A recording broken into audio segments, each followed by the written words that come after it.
Северная Осетия, Алания. 7987 квадратных километров. 678 тысяч населения. Более 1,5 миллиона туристов в год. Но я пошел дальше. Я переехал сюда и теперь готов исследовать каждый уголок Северной Осетии. Всем привет, меня зовут Евгений Казанов, я профессиональный турист и телеведущий. Проехал более 15 тысяч километров. Посетил сотни музеев, попробовал тысячи блюд. В каждом выпуске я путешествую по Осетии вместе с теми, кто знает ее лучше всех, местными жителями. Наша цель – исследовать республику. 28 тонн, не поверите, поднимали на вертолете. Познать вековую культуру. Я бы съел запах просто. И составить свой путеводитель ярких эмоций. Вы посмотрите, что там за виды! Ирон и я, когда простое путешествие начинается с вопроса: а что, если остаться?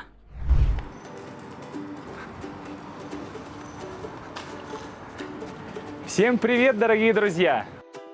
Северная Осетия – богатейшая республика, и главное ее сокровище – это история, которую местные жители почитают и сохраняют по сей день. Любой путешественник, который приезжает в республику, хочет побольше узнать про ее культуру и быт.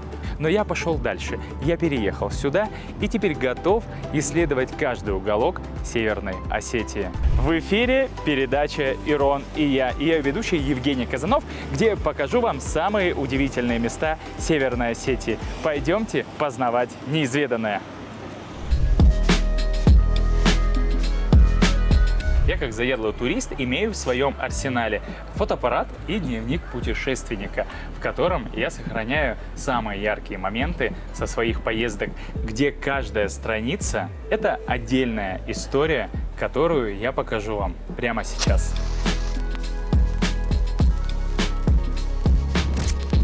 Чем же поразил меня Владикавказ, когда я впервые сюда приехал? Тихие улочки, интересные люди и уютная атмосфера, которую создают городские скульптуры. Они – бронзовые символы времени, восседают спокойно и наблюдают, как спешит жизнь. Словно мудрые хранители, они напоминают, в суете дней есть место тишине. Они стоят, чтобы мы помнили: спокойствие – сила, молчание – тоже голос, а настоящее – это уже история. Для того, чтобы побольше узнать о городских скульптурах, я решил сегодня встретиться со своим очень хорошим знакомым Альбертом Кудоевым.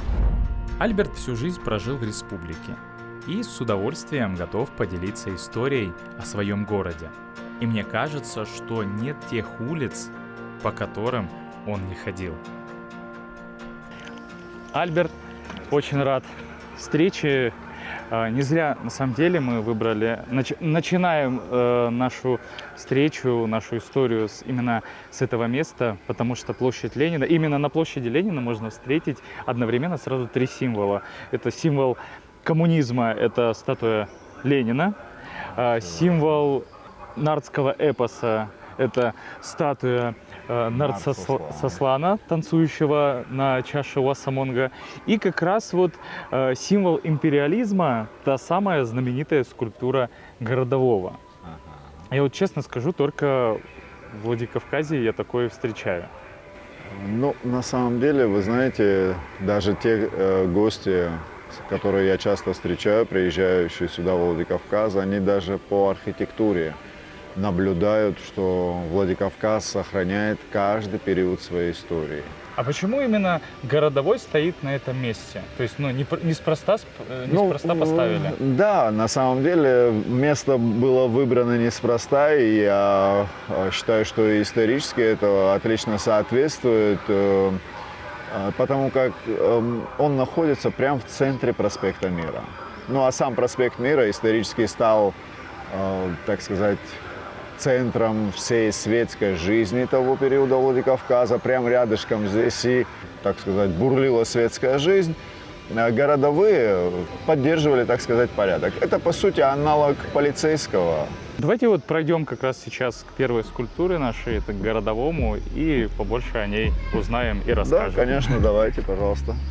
Прохожие останавливаются у него, чтобы сделать фото, погладить на удачу фуражку или просто мысленно перенестись на 100 лет назад. Также на удачу многие подходят, натирают здесь А нашему как вы городу. думаете, это местные натирают или в основном туристы?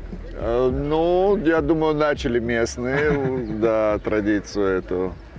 Ну, а некоторые даже кто-то пузо натирает, кто-то вот гарду, а здесь кто-то руку. Да, то есть это вот по сути взаимодействие с этой скульптурной Ну вот формой. Как я знаю, что городовые это бывшие отставные офицеры.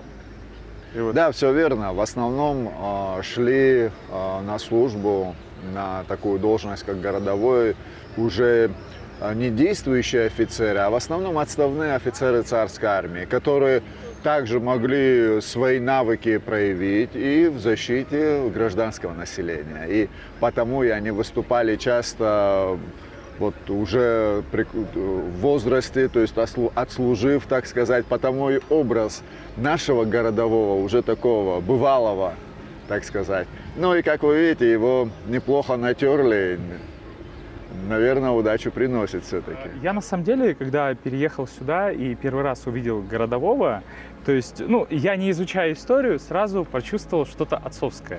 То есть, если посмотреть на скульптуру и на лицо скульптуры городового, оно очень доброе, но в то же время вот такой человек, который Харизматичный, может- да, согласен. Вот он и может улыбнуться, и шашкой пригрозить кому-нибудь, чтобы хорошо вели себя. Да, согласен. Здесь перед вами работа академического скульптора, художника Хаева. По фамилии Хаев, он, насколько я знаю, состоит в Союзе художников России. И здесь даже, вот отобразив образ лица, здесь видно характер того самого бывалого, как вы правильно заметили. Он и строгим своим взглядом, даже здесь, если вот обратить внимание на взгляд, у него приподнята бровь, но в то же время он как бы бдит, так сказать, бдит. Ну и в целом я считаю, что это отличная работа и очень подходит этому месту. Альберт, вот как мы знаем, что Костах Хитагуров, он внес, если скажу, огромный след в развитии культуры, литературы Осетии. А лично для вас, что он сделал? Вот как он повлиял на, не на ваше творчество, а в принципе на ваше образование, на вас как становление личности? Ну, вы знаете, личность Коста, я думаю, в Осетии с детства для каждого жителя республики известна. Мы с детства, чуть ли не с садика, изучали его стихи, а он писал, как вы знаете, как на русском, так же на остинском языке. Но для меня он в большей степени человек, который сформулировал очень такие важные слова для каждого осетина, и для многих осетин эти слова уже стали чуть ли не жизненной кредо. Самые, наверное, знаменитые строки, они звучат таким образом. «Весь мир мой храм, любовь моя святыня, вселенная, отечество мое». Ну, и я всегда говорю, что эти строки отлично отображают древнее мировоззрение, что сохранили остины в виде традиций, обычаев, обрядов. И все, что связано с остинской культурой, оно прямо или косвенно описано в тех самых произведениях Коста. Многие, конечно, образ Коста видят каким-то большим, монументальным, но я считаю, что если он и при жизни не был огромным человеком физически, то тот вклад, который он внес в национальную остинскую культуру, сложно переоценить. Так что я считаю, что это достойная работа, и я думаю, он в правильном месте сидит, прямо напротив самого парка его же имени. Вы знаете, я тоже читал про спор о том, что хотели его как-то на высоту поставить, сделать монумент именно этой скульптуры. Но лично по мне, поэт должен быть рядом с народом. Согласен. Чтобы его изучали, так и скульптура должна быть рядом с народом, чтобы люди могли подойти, прикоснуться и почувствовать как раз близость Коста Хитагурова и осетинского народа. Помимо скульптур, еще я заметил, что город украшает вот такие фонтанчики, которые, кстати, рядом и находятся. Питьевые фонтанчики. Да, да, да. Да, это, можно сказать, одна из таких неких тоже исторических моментов в Да, Осетии. я всегда встречаю гостей. Первое, что заявляю, что во Владикавказе, в редком городе, где можно пить прям воду из-под крана. Вот, я хочу, чтобы вы меня запечатлели на мой полароид, Да, и я хочу пожалуйста. это оставить у себя в моем дневнике.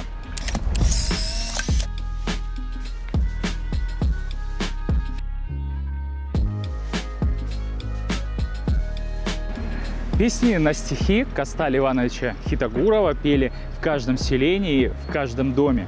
Они пели о любви к родине, об освобождении народа и о подвигах героев.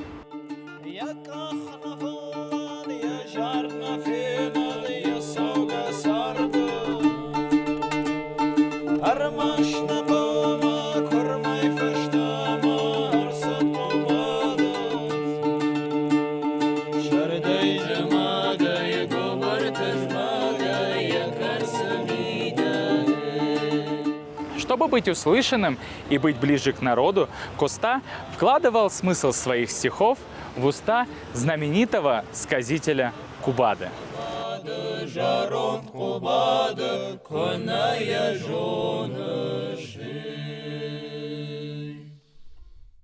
Да, на самом деле, вот в астинских традициях такие люди, как Кубада, они были всегда носителями тех самых древних знаний, которые традиционно, именно в песенной форме, играя на, как вы видите, традиционных национальных инструментах. В данном случае это инструмент называется Ишем Фандер.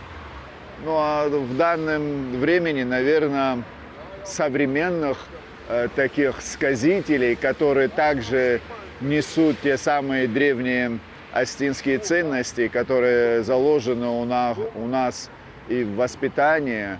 Наверное, современными такими представителями будут, как ни странно, молодые исполнители Мияги и Эндшпиль. По крайней мере, для меня вот эти герои являются современными, так сказать, представителями этой древней традиции.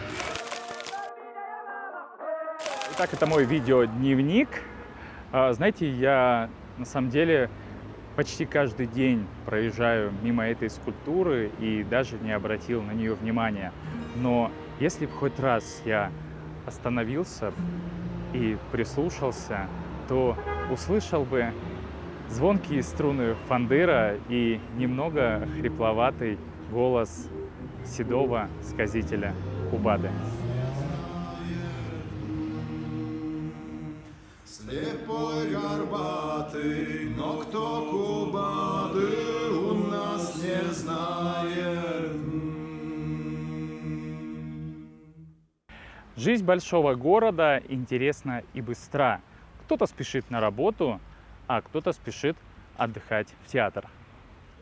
Поворачиваешь голову, молодые девушки прогуливаются по магазинам, а в другой стороне озорные ребята играют на площадке. Главные улицы города живут своей жизнью. А если свернуть с нее, то окажешься в совершенно другом переулке, где другая жизнь, которая протекает размеренно и спокойно. В этом мне и нравится Владикавказ, что можно уйти от городской суеты всего лишь повернуть на другую улицу. В одной из таких улочек находится скамейка, которая постоянно занята очень интересными игроками.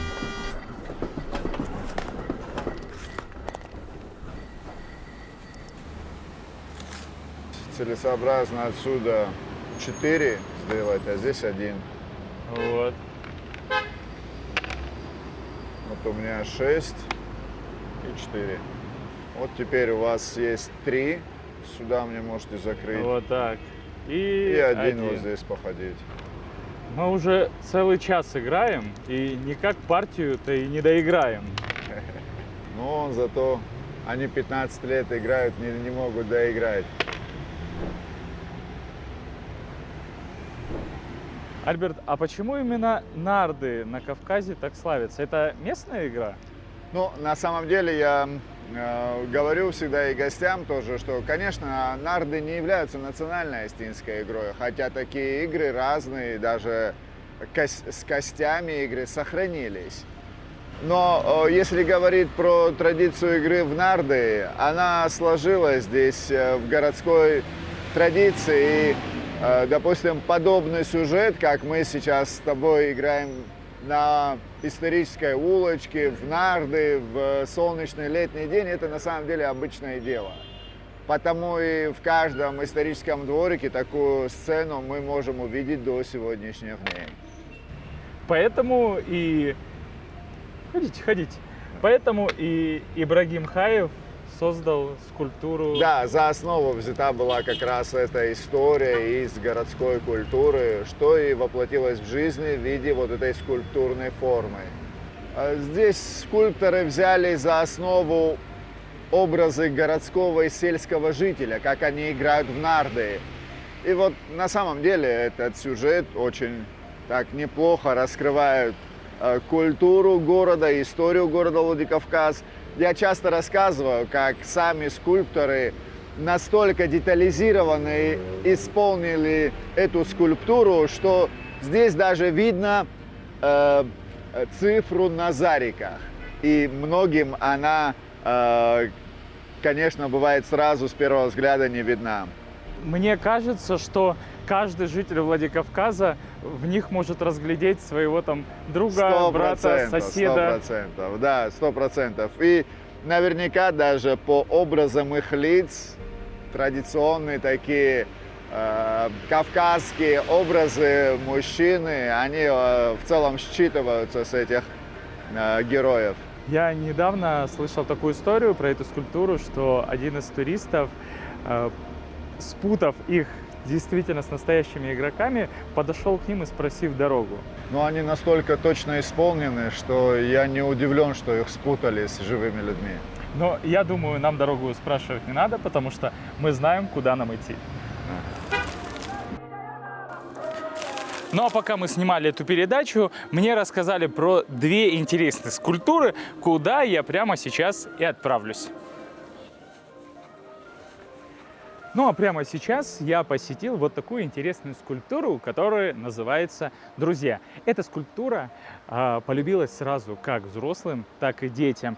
Дети просят покататься, подергать за уши, но эта скульптура также обросла множеством легенд. То есть ослик сбежал из дома, а его верный друг тянет его за вожжи, но он же у нас упрямый и не хочет идти. Так и остались они здесь стоять. Но на самом деле у этой скульптуры есть своя интересная история. А история такая.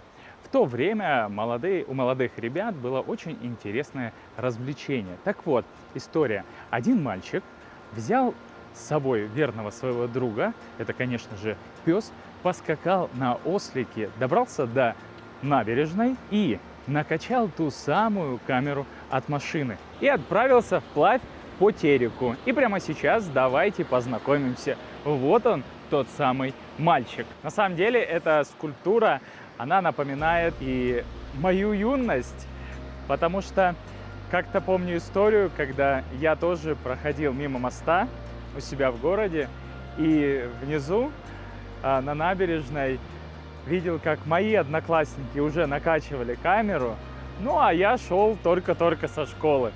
Ну а сейчас я хочу узнать у ребят, наверное, уже повзрослевших, тех самых ребят, кто-то помнит вот такое экстремальное развлечение. А я отправлюсь к ним в гости. На самом деле, тех мальчиков, которые тогда катались по реке на камере, очень много. Мы так с теми пообщались, но сейчас мы едем в гости на встречу с Константином, вот, и пообщаемся с ним. Очень символично, что Константин именно на набережную нас пригласил. Я думаю, место поможет ему вспомнить как раз про это развлечение. Кстати, а вон уже идет. Константин, здравствуйте. Здравствуй, Евгений. Ну что, пройдемте. Пойдемте. Что это за развлечение было тогда? О, это был рафтинг тогдашнего времени. У кого бывала камера от заднего колеса трактора, вот эту камеру надували, по 2-3 человека садились, чуть выше по реке поднимались и вот так сплавлялись с визгами, с криками. И никто не боялся. Нет. Ну, я когда первый раз попробовал, мне чуть-чуть боялся, я же никогда не пробовал. А потом уже стало весело. Бывал еще другой вариант. Если это не колесо от трактора, не камера от заднего колеса трактора, то это могло быть камера от колеса КамАЗа, например. Ну, там Они чем-то различались там? по размеру, конечно. Для двоих, для троих? Ну, на камере от КамАЗа ты один сядешь, и все. И один сядешь и будешь плыть. Так неинтересно. А вот вдвоем, втроем с визгами по реке вообще весело. А сколько вот самое максимальное количество человек помещалось на Мы камеру? вдвоем, втроем садились, потому что больше это уже... Бывало, что побольше тоже садились. Я просто не садился в большем количестве. А бывало те, которые еще большим, им веселее бывало почему-то. Потому что ты не помещаешься, у тебя больше страха упасть, вероятности упасть больше, и тоже весело бывало. А падали? Естественно, как без этого. Ничем не закреплен, просто ты на колесе сидишь, и вот по таким порогам ты прыгаешь. Конечно, падали.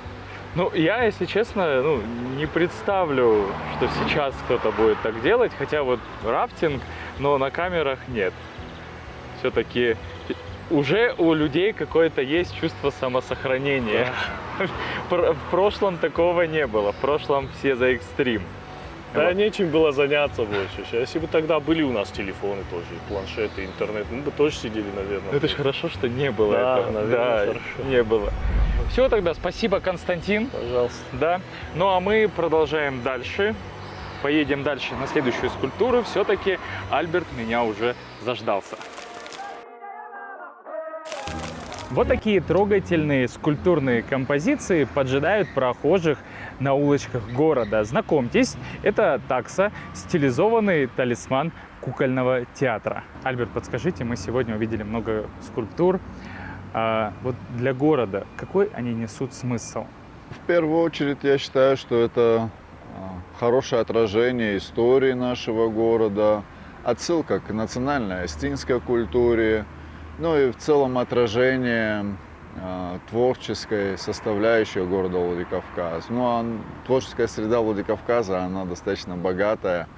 И в этом плане, изучая Владикавказ, я всегда рекомендую и жителям города Владикавказа, и особенно гостям, так сказать, с интересом в деталях изучать город Владикавказ, он откроется особенными историями. Альберт, большое спасибо, что Пожалуйста. мы сегодня Вам встретились, спасибо за приглашение. пообщались. И у меня в конце мы с гостями нашими делаем фотографию памятную, общую. Ага. И эта фотография будет храниться в моем дневнике путешественника.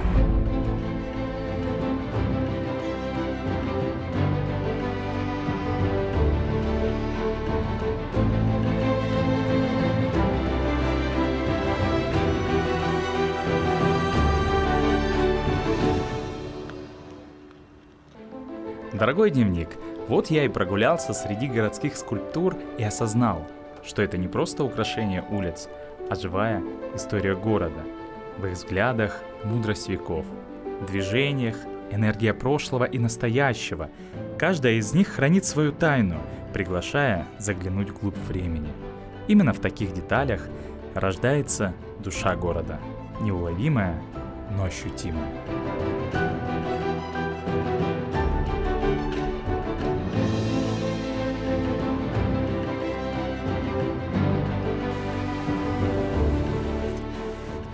Мне кажется, я сегодня проглотил целую книжку по истории. Было очень интересно, познавательно.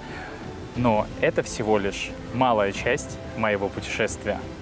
И это передача «Ирон и я». До скорой встречи в следующем эфире. Давайте познавать неизведанное вместе.